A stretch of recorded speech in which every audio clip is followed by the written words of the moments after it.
요한이 전한 거룩한 복음입니다. 주님 영광 받으소서. 그때 예수님께서 제자들에게 말씀하셨다.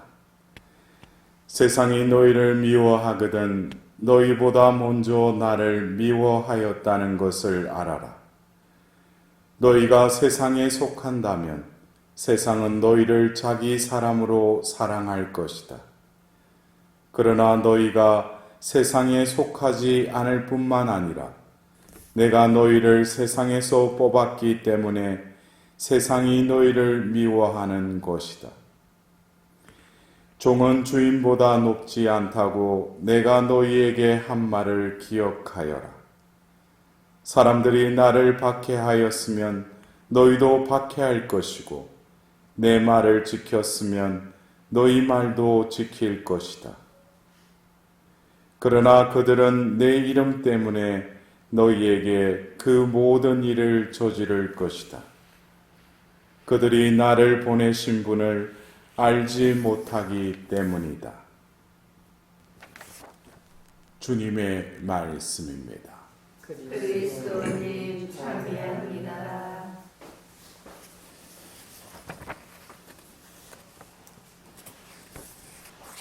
부활 시기가 되면서 우리는 교회에서 제1독서의 말씀을 사도행전 말씀으로 우리에게 들려주고 있습니다.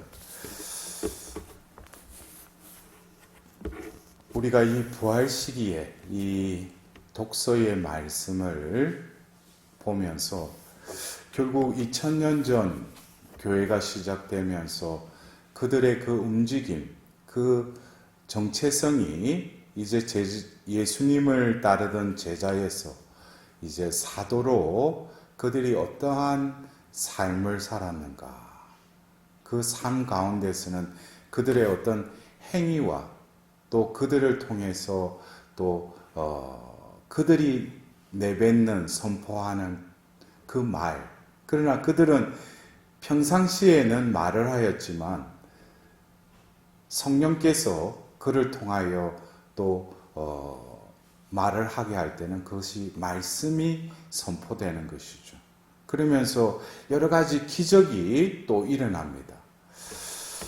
우리는 바로 이 부활 시기에 이 사도행전의 말씀을 들으면서 사도행전은 28장으로 끝을 맺지만 바로 28장을 이어서 이 교회에 우리들은 바로 이 사도행전을 계속 써내려가야 된다는 것입니다.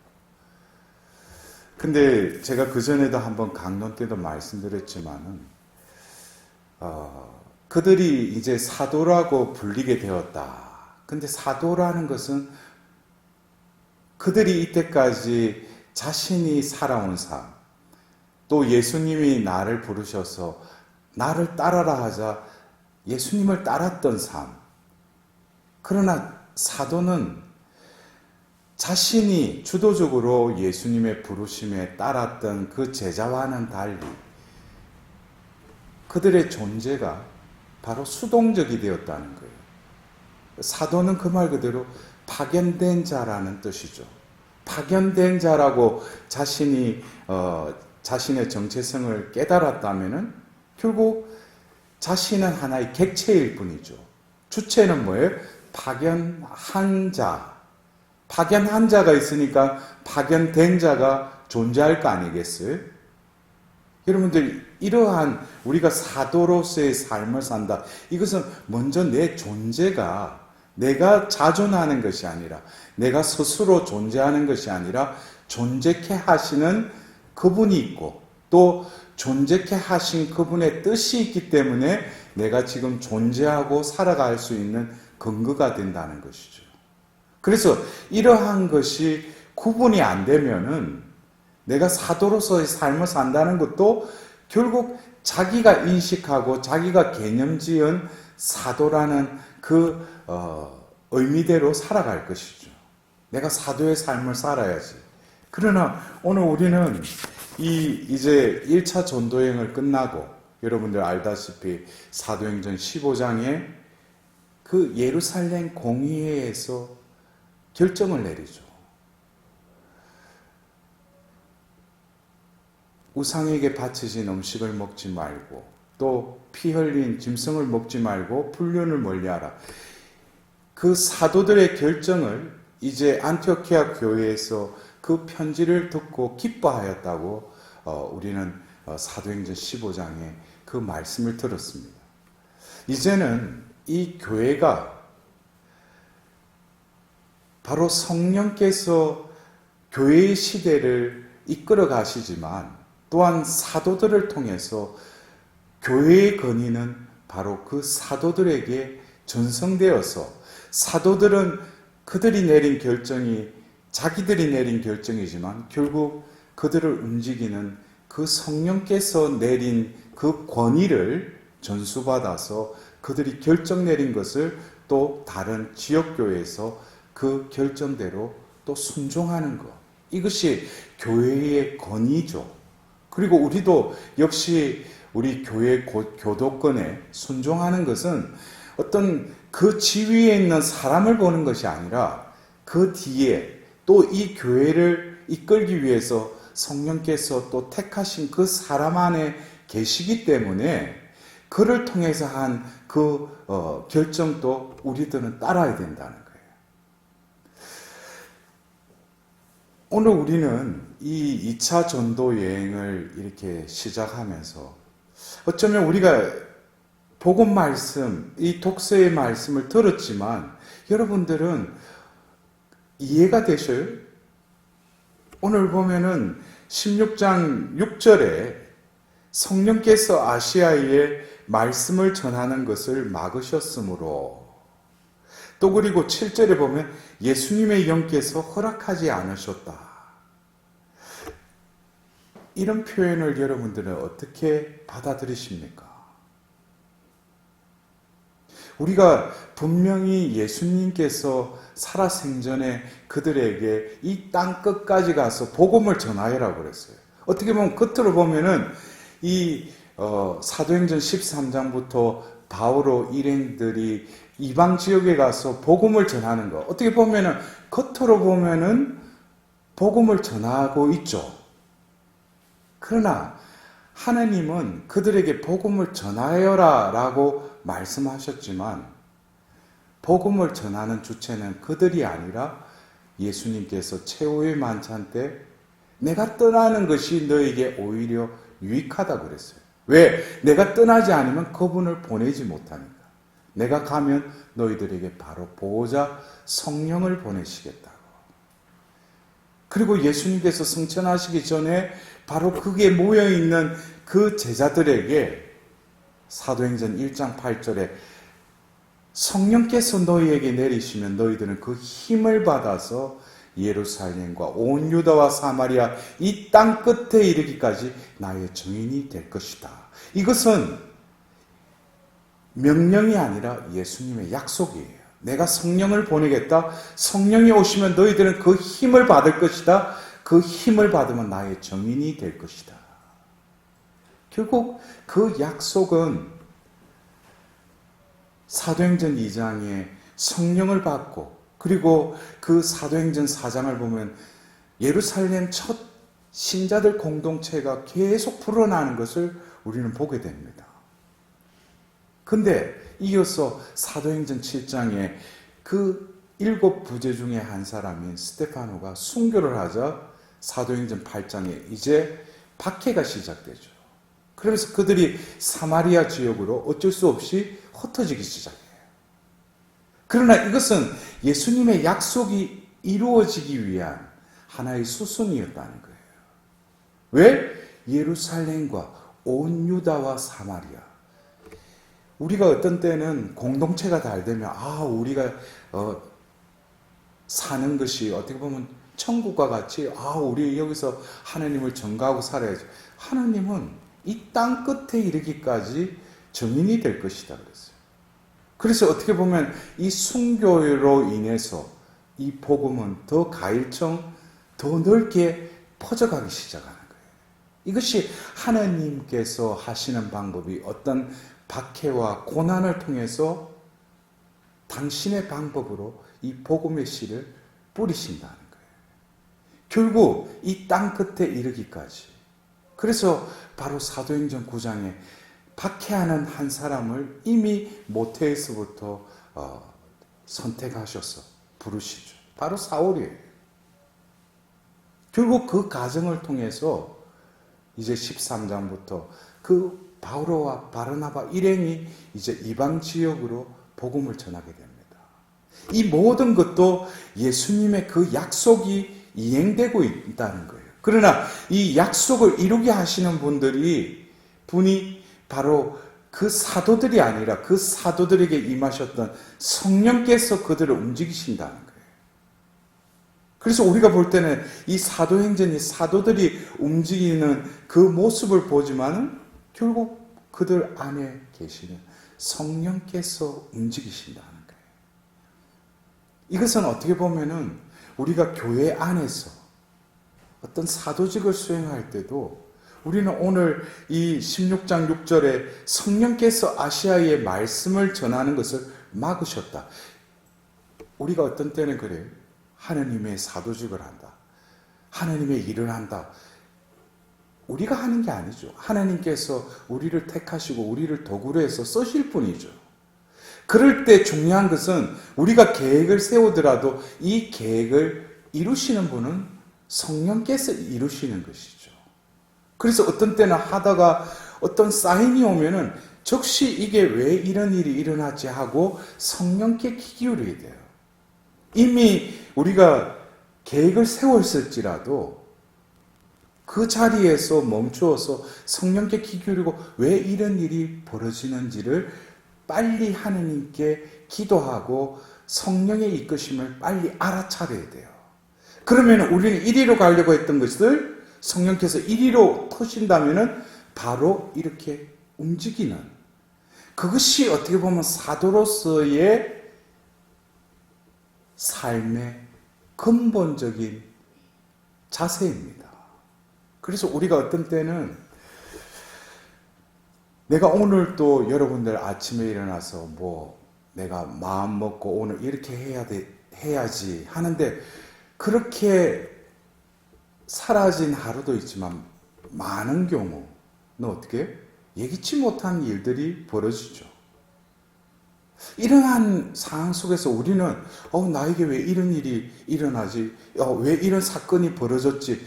그것이 아니라 오늘 하루도 우리를 구원으로 이끄시는 보이지 않지만 온 만물에 내 안에 계시는 그 그리스도의 영께서 그 순간순간에 그 구원의 길로 이끄시는데 내가 어떻게 되겠어요? 민감해야죠.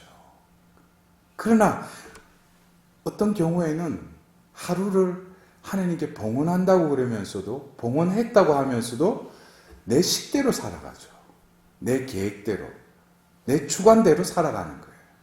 그러니까 어떤 면에서 우리가 이 사도행전을 보면서 어떤 때는 바울 사도는 분명히 2차 전도 여행 때 자신이 목적했던 곳이 있어요. 자기는 어떻게든지 에페소로 가려고 그랬어요. 왜? 거기서 복음을 전하면 좀 더 효율적으로 전하지 않을까. 그러나 지금 우리가 들은 이 아시아라는 게 지금 우리가 살고 있는 이 아시아가 아니라 소아시아를 말하는 거예요. 그쪽으로 갔으면은 마케도니아 그 지역으로 복음이 전하지 못했겠죠. 그래서 우리가 어떤 때는 내가 볼 때는 이게 좋은 거고 나에게는 바람직하다고 생각하는데 어떤 때 좌절이 되고 일이 진행이 안 되는 경우, 나에게는 어떤 경우에는 일시적으로 실망을 할 경우도 있어요. 내가 하나님, 당신을 위해서 하나님 일을 하려고 하는데 왜 이렇게 일이 안 풀리느냐고.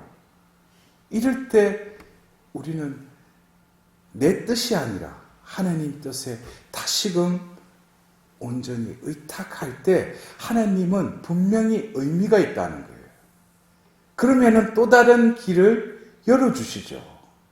그래서 우리 인간은 나약하기 때문에 어떤 때는 자충우돌하기도 하고 진퇴양난하면서 어떤 하나님의 뜻을 또 알아듣는데, 이러한 그 예수님의 영께서 허락하지 않으셨다 하고 나서 8절에 이어서 뭐예요?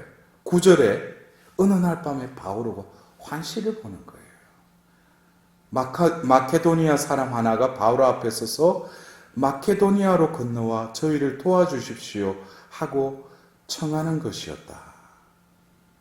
그러니까 우리가 어떤 때는 막막하고 앞이 막힌 것처럼 앞으로 나아가지도 못하고 그렇다고 해가지고 후퇴하지도 못하는 그 상황 속에서 그러나 중요한 것은 뭐예요? 다시금 첫 마음을 우리는 되새겨야 돼요. 내가 지금 무엇을 하고 있는가? 또 그리고 이 일의 주도자이며 주체는 누구이신가? 그것에 대해서 우리가 또 다른 정화의 시간을 가질 때 하나님은 분명히 사인을 주신다는 거예요. 그럴 때 우리가 그래요. 어떤 계획대로 이루는 데 있어서 어떤 좌절이 왔을 때 이거 어떻게 보면 시간이 지금 없는데 지금 이거를 또 이렇게 돼가지고 또 다른 일을 하려고 하면은 또 시간을 다시금 허비해야 되는데 그렇게 생각하는데 어쩌면 그 자리에 서서 하나님 뜻이 무엇인지를 알아들으려고 하고 또 기도하는 그 정지의 시간이 있을 때 어떤 하나님께서 그 사인을 주시고 그쪽으로 가라고 할 때는 그 전에 내가 가는 것보다도 어떻게 해요? 내가 생각지도 못하는 어떤 속도감을 느껴요. 그리고 결국 그것을 이루고 나서 뭐야? 그때 하나님의 뜻대로 했기 때문에 이런 열매가 맺어지구나. 그러면 이제는 뭐예요? 요령이 생기는 거예요. 어떻게 보면은 자신은 좀 더 천천히. 그러나 하나님의 뜻이 움직일 때는 어떻게 해요? 그 속도에 내가 맞춰가는. 이것이 영적인 유연성이라고 제가 말씀을 드리는데 우리가 그래요. 어떤 때 하나님의 일, 또 사도직을 하고 나서 많은 경우 하나님의 열매가 맺어지지 않고 인간들의 성과로 평가로 그냥 끝나는 경우도 많아요. 우리가 오늘 뭐 행사를 잘하고 오늘 보면은 비전이 은혜로 끝났다. 중요한 것은 하나님이 우리 가운데 함께 하시면서 하나님이 원하시는 대로 우리가 순응했는가? 이것이 우리 사도로서는 우리가 그것에 더 의미를 부여해야 된다는 거예요. 지금 제가 말씀드린 그 존재감, 그런 존재이기 때문에 오늘 예수님께서 복음에서 이렇게 말씀하는 거예요. 너희가 세상에 속하지 않을 뿐만 아니라 내가 너희를 세상에서 뽑았기 때문에 세상이 너희를 미워할 것이다. 여러분들, 세상에 속한 자, 하나님에 속한 자, 이것을 여러분들은 어떻게 이해하고 있습니까? 제가 여러분한테 물어보면은 여러분들 세상에 속한 자예요? 아니면 하나님께 속한 자예요? 우리가 이게 속하다는 것, 어떤 소속됐다, 이런 것들이 세상에 속하다고 하는 속함이라는 것은 어떻게 보면 그 몸이 그곳에 등록되어 있든지 어떤 서류에 적혀 있다든지 그것이 우리가 속해 있다라고 말하지만은 하나님께 속한 자는 우리가 이를테면은 내가 세례를 받아서 교적이 어느 성당에 있다. 그러면 내가 하나님께 속한 사람이에요? 어떻게 보면은 몸은 교회에 속한 자이겠죠. 그러나 하나님께 속한 자는 내 몸이 거기에 있기 때문에 속한 자가 아니라 내 마음이 어디에 있느냐예요. 그래서 오늘 그 복음 한호성 콜로새서 3장 1절에도 그러잖아요. 너희는 그리스도와 함께 다시 살아났으니 저 위에 있는 것을 추구하여라. 우리의 마음은 이제 이 지상에 있지 않다는 거예요. 저 위에 있다는 거예요. 그래서 바오로 사도는 이 콜로새서 3장 1절에 저 위에 있는 것을 추구하여라. 그와 유사하게 천상의 것을 추구하십시오. 여러분들 그래요? 내 마음이 어디에 있는가? 어쩌면 우리가 이 세상에 살면서 하나님의 부르심을 받았어요. 그러나 택한 자로 살아가기 위해서는 그 과정이 있죠. 어떻게 보면은 영적인 차원의 하나님의 소유가 되기 위해서는 자기의 소유를 버려야 되겠죠. 자기가 이때까지 집착하고 또 그것으로 위안을 걷고 이것으로 내가 행복하다라고 한 그 뿌리를 잘라야 되겠죠. 왜? 뿌리는 바로 이 지상에 두고 있기 때문에 그 지상을 떠나지 못하게 하는 거죠. 자라나는 나무처럼. 그러나 이 뿌리를 자르면 하나님께서는 뿌리를 하늘에 두게 하신다는 거예요.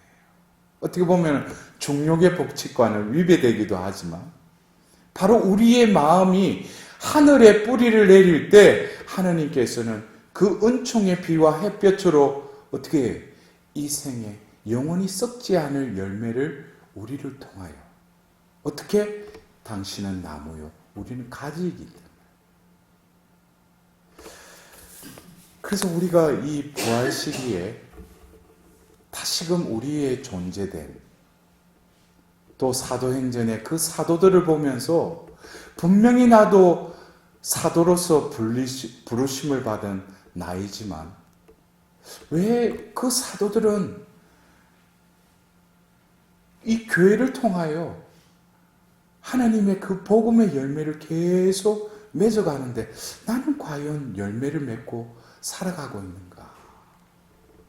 여러분들 어쩌면 그 속한 자로서의 삶을 살기 위해서는 늘 우리는 그 하나님의 현존을 늘 의식하려고 노력해야 돼요. 여러분들 우리가 왜 피정을 합니까? 리트리트라는 그 영어의 의미는 후퇴하다라는 뜻이죠. 그리고 머무르다는 뜻이죠. 머무른다는 것이 세속의 시끄러움과 그 분주함 속에서 잠깐 후퇴해서 그 정함 속에서 머무른다는 것은 바로 하나님의 현존을 느끼기 위해서예요. 그동안에 내가 분주하고 마음이 시끄럽고 그러한 가운데 캄다운, 잠잠해져서 그 침묵 가운데 우리가 느껴야 될 것은 바로 이 순간에 하나님께서 우리와 함께 계시다는 거예요. 그 현존을 내가 느낀다면 이제 다시금 세속에 나가서 내가 분주하게 움직이더라도 그 시끄러움 속에서도 어떻게 그 순간순간에 하나님의 현존을 느끼게 된다는 것이죠. 그렇게 될 때 우리도 비로소 사도가 되는 거예요. 사도는 어떤 일을 많이 하는 사람이 아니라 바로 그 안에 계신 그리스도의 영의 이끄심에 민감한 자가 바로 사도라는 거예요. 그러한 사도가 되었을 때 나의 삶은 내가 상상도 못하는 하나님의 열매가 맺어지기 시작하는 것이죠. 왜? 이제 뿌리를 제대로 뻗치고 있으니까. 여러분들 이 부활 시기에 오늘 또 어버이날 우리를 낳아주신 그 부모님을 다시금 생각하는 날이기도 합니다. 자식이기에 그 부모로서 아낌없이 베풀 수밖에 없는 또 다른 그 하나님의 의무를 다했듯이 우리들도 진정 하나님의 자녀로서 우리를 내시고 우리에게 더 큰 손으로 이끄시려고 하시는 그 하나님의 그 사랑, 그것에 우리도 진정으로 응답드릴 뿐만 아니라 사도로서의 삶을 살아갈 수 있도록 주님 제 안에 부어주신 그 영이 저를 재촉하고 믿음이 되살아나고 사랑이 불타올라서 이 시대에 사도행전 28장 이후에 29장을 쓸 수 있는 사도가 될 수 있도록 오늘 이 미사를 통해